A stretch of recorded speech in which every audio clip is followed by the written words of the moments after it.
नमस्कार दोस्तों, आप सभी का स्वागत है एथिकल सिविल्स में। आज हम देखेंगे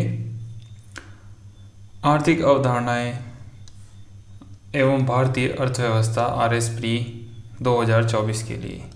बेसिकली इंडियन इकोनॉमी देखेंगे, इंडियन इकोनॉमी का क्या रोल है आरएस प्री 2024 में और प्री एग्ज़ाम में क्या क्या आएगा।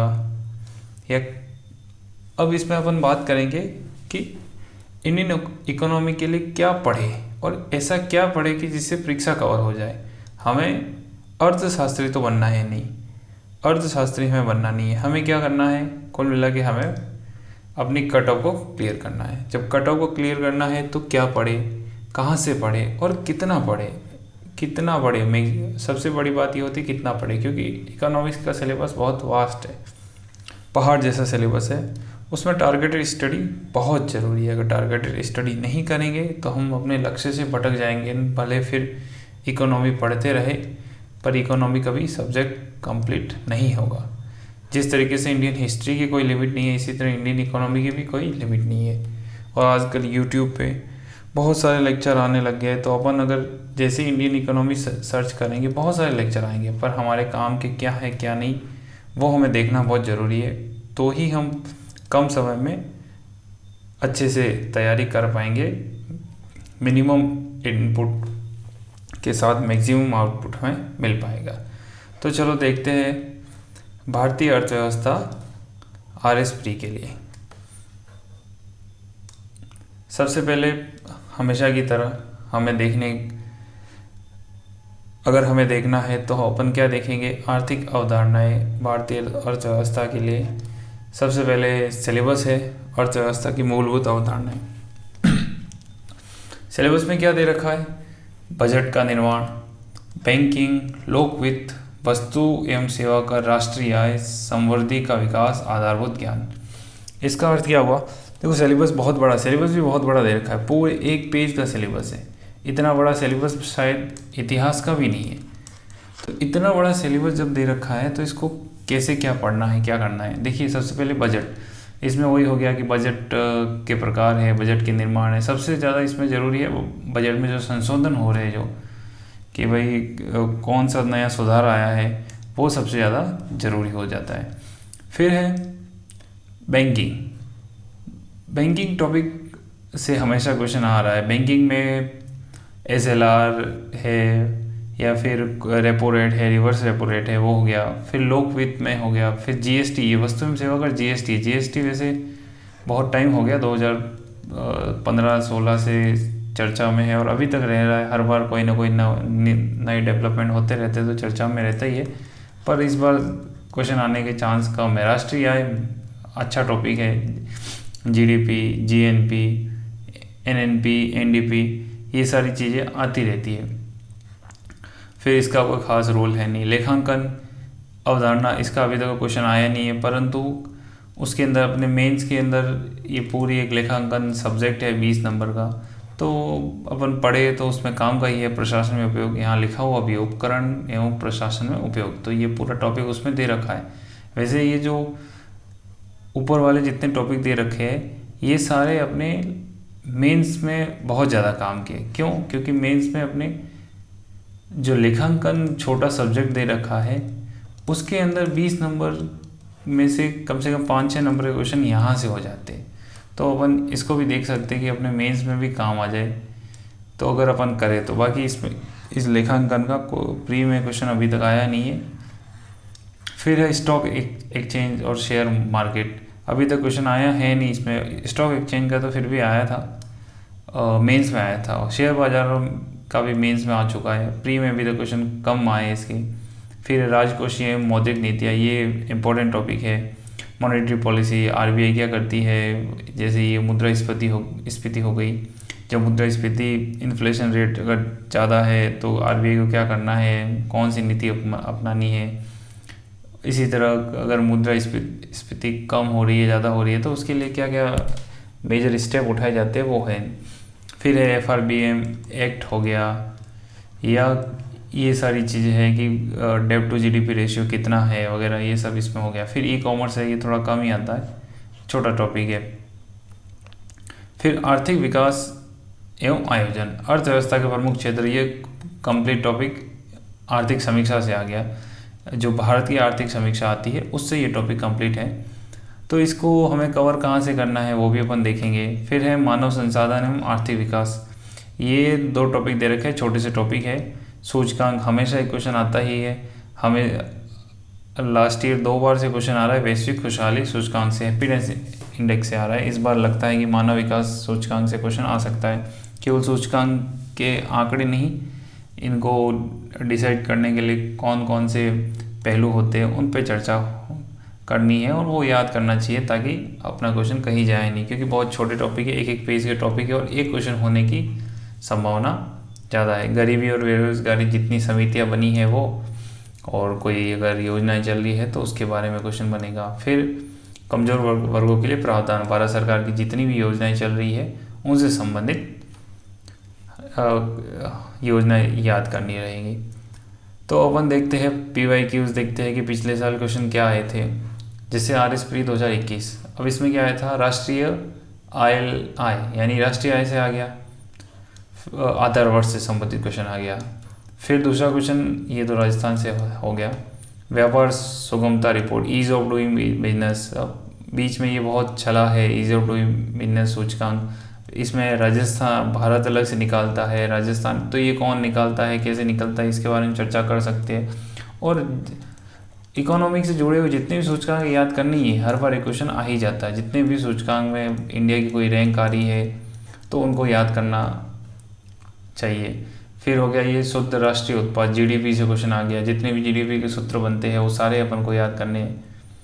फिर हो गया रेल बजट को केंद्रीय बजट में कब मिलाया गया, तो बजट के सुधार, ये टॉपिक हो गया। बजट में मैक्सिमम क्वेश्चन अगर आ रहा है तो वहीं से आ रहा है कि बजट में कौन कौन से सुधार आए। जैसे शून्य बजट है तो शून्य बजट की अवधारणा कहाँ से आई, और शून्य बजट कब से शुरू हुआ, शून्य बजट में या किसे कहते हैं, परिभाषा भी आजकल आ रही है, तो इसको देख सकते हैं अपन।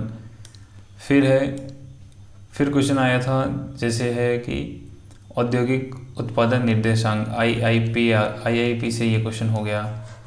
फिर योजना हो गई अटल भूजल स्कीम, फिर हो गई आयुष्मान भारत प्रधानमंत्री जन आरोग्य, ये भी योजना हो गई, और एक योजना ये हो गई प्रधानमंत्री किसान मान धन योजना। तो ये तीनों योजनाएं होगी, और ये IIP, अगर इसको देखा जाए ना तो ये चारों क्वेश्चन, अगर राजस्थान की किसी ने राजस्थान की इकोनॉमिक रिव्यू अच्छे से पढ़ा था तो चारों कवर हो गए थे। क्यों? क्योंकि चारों ये कहीं ना कहीं, जैसे इकोनॉमिक रिव्यू ज़्यादातर अपने स्प्रिंग बोर्ड का चलता है, तो स्प्रिंग बोर्ड के रिव्यू में अगर देखें, स्प्रिंग बोर्ड रिव्यू की जो आर्थिक समीक्षा की बुक थी उसमें भी इन्होंने दे रखा था। तो केवल ऐसा नहीं है कि स्प्रिंग बोर्ड का ही नहीं, हर जो भी टीचर, सभी टीचर अच्छे हैं जो पढ़ा रहे हैं, और उनमें लगभग ये क्वेश्चन हो ही जाते हैं। हाँ, एक आर्थिक समीक्षा हमें अलग से भी पढ़नी पड़ेगी भारत की, तो उसमें वैसे तो जो राजस्थान इकोनॉमी है उसमें कवर हो जाएगा राजस्थान इकोनॉमी रिव्यू में, पर अलग से इंडियन इकोनॉमी को भी थोड़ा सा देखना है, इंडियन इकोनॉमिक रिव्यू को भी थोड़ा सा देखना है। वो कहाँ से देखेंगे अपन बातचीत आगे चर्चा करते हैं आगे की स्लाइड में। फिर RSP 2023 का पेपर देखते हैं। देखिए क्या आया था, राजकोषीय घाटा, राजकोषीय घाटे से संबंधित क्वेश्चन आ गया। फिर हो गया ये लोक वस्तु नहीं है, तो लोक वस्तु से आ गया, इजी था ये। फिर मुद्रास्फीति का क्वेश्चन हो गया। एक है चयनात्मक साख नियंत्रण, ये हो गया RBI की जो स्टेप, RBI या गवर्नमेंट जो स्टेप लेती है मुद्रास्फीति के पश्चात, ये कौन सा, अगर तरलता लाने के लिए, तरलता बढ़ रही है तो कौन सा स्टेप लेना है, तरलता कम हो रही तो कौन सा स्टेप लेना है, उससे संबंधित क्वेश्चन था ये। और नेक्स्ट क्वेश्चन देखते हैं कि जैसे ये वाला औषधि क्षेत्र से आ गया। अब देखिए मैं वही बता रहा था आपको कि जैसे ये देखिए, एक तो ये क्वेश्चन जो औषधि क्षेत्र वाला, एक ऑटोमोबाइल वाला, ये 2023 के जो प्री हुआ उसमें ये 2 क्वेश्चन सीधे सीधे आ रखे थे। ये दोनों क्वेश्चन थे आर्थिक समीक्षा। कौन सी आर्थिक समीक्षा? राजस्थान नहीं, इंडियन आर्थिक समीक्षा, और उसमें भी सीधा सीधा। अब ये देख बहुत टफ रहे और टफ है भी ये, पर अगर किसी ने आर्थिक समीक्षा को सिर्फ एक बार देखा था तो ये डब्बे में दोनों बने हुए थे। एक्चुअल में जो इंडिया की आर्थिक समीक्षा है पूरी नहीं पढ़नी है।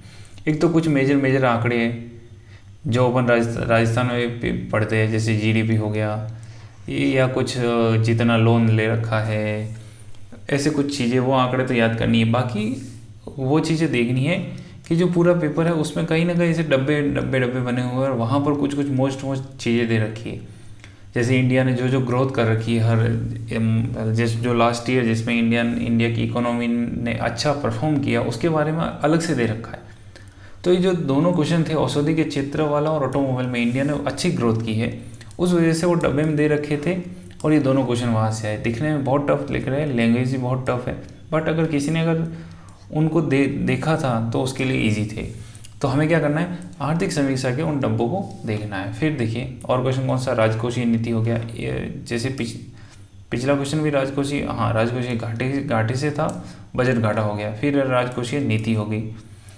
फिर वैश्विक खुशहाली सूचकांक, ये सूचकांक आया था। सूचकांक 2 दे रखे, हैप्पीनेस इंडेक्स और मानव विकास सूचकांक। तो दोनों सूचकांक को याद करना है। फिर देखते हैं, अब इसको कंक्लूड करते हैं क्या, कि जैसे चैप्टर बहुत बड़ा है, हमें क्या करना है, इसके जो सीधी है टारगेटेड स्टडी हमें करनी है। टारगेटेड स्टडी के लिए यूँ है कि टारगेटेड स्टडी करने के लिए जो मोस्ट टॉपिक दे रखे हैं, जो इम्पोर्टेंट टॉपिक है जिससे क्वेश्चन बन रहे हैं हमेशा, वो तो हमें अच्छे से याद करके जानी ही है। बाकी के हमें टाइम मिल रहा है, अगर आपको टाइम मिल रहा है तो ज़रूर देखने हैं। बाकी जो मोस्ट टॉपिक है जिनसे क्वेश्चन बन रहे हैं उनको तो देखना है। सबसे पहला है बैंकिंग, इससे क्वेश्चन हमेशा बन रहा है। बैंकिंग को अच्छे से करना है। फिर हो गया जीएसटी से 2 नंबर क्वेश्चन आ रहे हैं, पर इस बार आने के चांस कम है। देखते हैं सूचकांक दोनों सूचकांक तो सीधे सीधे टॉपिक दे रखे है। हैप्पीनेस इंडेक्स हुआ या मानव विकास सूचकांक, फिर ईज ऑफ डूइंग बिजनेस वाला है। ऐसे कुछ हमें सूचकांक देखने हैं। फिर होगा गरीबी एवं बेरोजगारी, इसकी सारी समितियाँ, जितनी समितियाँ हैं, किस समिति ने कितने कमाई पर गरीबी रेखानी बीपीएल बिलो पॉवर्टी लाइन के बारे में बताया है, तो सारी समितियों को याद करना है। और बेरोजगारी की परिभाषाएं हो गई। फिर इनसे संबंधित कुछ योजना चल रही तो वो ज़रूर देखनी है, योजनाओं को अच्छे से देखना है। मुद्रास्फीति एंड मॉनेटरी पॉलिसी, ये दोनों इम्पोर्टेंट टॉपिक है। ये 100% क्वेश्चन आता है, ये 100% क्वेश्चन आता है, इसको देखना ही देखना है। फिर हो गया आर्थिक समीक्षा, कौन सी, भारत की। राजस्थान की तो आप देखते ही अच्छे से पढ़ते ही है। तो राजस्थान की जब अपन इकोनॉमिक रिव्यू पढ़ते हैं तो उसके अंदर से आर्थिक समीक्षा कवर हो जाती है, इंडिया की बहुत सारी योजनाएं कवर हो जाती है। पर जो क्वेश्चन नहीं कवर हो रहे वो कहाँ से देखने, वो पहले मैंने बताया कि इंपॉर्टेंट जो डब्बे बने हुए हैं उनको देखना है, वो पेपर उठाना है। कोई इकोनॉमिक रिव्यू अलग से किसी की बुक देखने की जरूरत नहीं है। ओरिजिनल जो PDF है इंडिया की जो वेबसाइट है उससे डाउनलोड करना है, वहाँ से जाके देखना है कि इंपॉर्टेंट जो डब्बे बने हो उनको देख लेना, और आपको लगे कुछ इंपॉर्टेंट तो देख लेना, अलग से नोट्स बना देना, ताकि लास्ट में जब आप पढ़ो तो उसके लिए ईजी रहे, रिवीजन के लिए ईजी रहे। तो ये सारी चीज़ें थी इंडियन इकोनॉमी में। राजस्थान RS प्री के लिए ईजी टॉपिक है। हर बार 8 से 9 क्वेश्चन आ रहे हैं। 8 से 9 क्वेश्चन बहुत ज़्यादा होते हैं। अगर 8 से 9 क्वेश्चन के लिए टारगेटेड स्टडी करें तो मिनिमम 5-6 क्वेश्चन सीधे सटीक ईजी क्वेश्चन हम टारगेट कर सकते हैं। तो ये था हमारा वीडियो। अब आगे की स्लाइड में हम देखते हैं, हमेशा की तरह मैंने अपने चैनल का नाम रखा है एथिकल सिविल्स। तो एथिकल सिविल्स का मतलब नैतिक अधिकारी बनना है हमें, और एथिकल से एथिक्स निकलता है जो हमारे मेंस के सिलेबस में है, और उसके अंदर एक टॉपिक है गीता, जो हर बार एक क्वेश्चन मेंस में आता ही है। तो मैंने एक इनिशिएटिव रखा है कि हर बार के वीडियो के लास्ट में मैं एक गीता का श्लोक रखूँगा, क्योंकि गीता का श्लोक बहुत इंपॉर्टेंट है। अपन जब भी मेंस में गीता से संबंधित कोई आंसर राइटिंग करते हैं तो उसके अंदर जब इन श्लोकों को लिखते हैं तो बहुत अच्छा इम्प्रेशन जाता है। इसलिए देखते हैं कि निमित्त मात्र भव, हमें पूरे श्लोक नहीं याद करने, हमें एक कुछ शब्द याद करने, ताकि एग्जामिनर को सीधा टारगेट हो जाए। जैसे निमित्त मात्र भव, और इसका मतलब क्या हुआ, इसका अर्थ है मनुष्य महान उद्देश्य के लिए मात्र एक साधन है। जब भगवान श्री कृष्ण ने अर्जुन को गीता पढ़ाई या गीता सुनाई, उसके बाद क्या हुआ, उसके बाद महाभारत का युद्ध हुआ और अर्जुन ने बहुत सारे अपने भाइयों को मारा वगैरह, जिस तरीके से अपना युद्ध जीत गया। अब अर्जुन बहुत पीड़ा में था, कि मैंने मेरे अपने हाथों से अपने कई भाइयों का तथा अपने गुरु का वगैरह वध कर दिया। अब तो श्री कृष्ण भगवान ने कहा कि ये तो पहले से डिसाइड था, ये सब पहले से डिसाइड था, तुम केवल एक निमित्त मात्र हो, यानी इन सबको मारना या जीना सब मेरे हाथ में, मैंने सब डिसाइड कर रखा था, मैंने सब पहले से निर्धारित कर रखा था कि इनको मरना है। तुम तो केवल एक साधन हो, केवल एक साधन हो, यानी भगवान के महान उद्देश्य का केवल मनुष्य क्या है, साधन है। अब इसका एग्जाम्पल भी होना चाहिए। कैसा एग्जाम्पल? अर्जुन वाला तो लिखा, परंतु अगर अपन मॉडर्न में देखें तो कौन सा? ओपनहाइमर से ओपनहाइमर मूवी भी आई थी, उसने परमाणु बम का आविष्कार किया। परमाणु बम से जब उसने बहुत बड़ा नुकसान हुआ तो उसको थोड़ा सा दुख हुआ ओपनहाइमर को, तो उसने गीता का ये श्लोक देखा कि अपन निमित्त मात्र भव, केवल निमित्त मात्र है, अगर परमाणु बम का आविष्कार तो होना ही था। तो ओपनहाइमर को थोड़ा सा रिलैक्स हुआ। इस एग्जाम्पल को अपन लिख सकते हैं। Thank you. आपको अगर वीडियो अच्छा लगा तो लाइक करें, कमेंट करें और शेयर करें। मिलते हैं अगले वीडियो में। धन्यवाद।